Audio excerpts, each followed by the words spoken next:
Usa ka lolo sa Digo City nabutan og saag nga kwitis atol sa pagsaulog sa Pasko. Ani ang detalye. Samad sa kamot ang naangko ni Tatay Dominador Estremos, humanabutan og saag nga kwitis atol sa pagsaulog sa Pasko. Giwakli matud pa niya ang pabuto, diyang may padulong kini sa iyang apo sa ilang panimalay sa barangay Kugon. Tingala may mga namay ning nagsiga. Diri man tugpa sa mua. Di akong apo o akong mga bata dito man di ako din gidali og gukod. Moto ako nawakli. Pagwakli na ko may pagbuto. Dili buot sa kapulisan sa Digo City nga masubli ang panghitabo.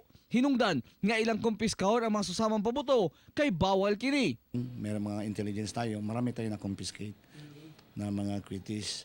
Tayo meron tayong sinusunod na yung mga bawal na firecrackers ng Philippines. Hugot usab ang pahimangno sa otoridad sa mga ginikanan nga bantayan ng ilang anak nga nagadula og improvise nga mga pabuto nga gitawag og boga og lantaka kay delikado kini. May mga nakuha kaming lalo na yung buga o pati yung mga lantaka. Bawal talaga yon. At yung mga taga-Digos ngayon, nagre-report sila at ina-action na natin kaagad. Base sa record, si Tatay Dominador lang ang nabuthan og pabuto. Kauban si Melchor Awing sa kamera. Ako, si Real Surotse para sa One Mindanao.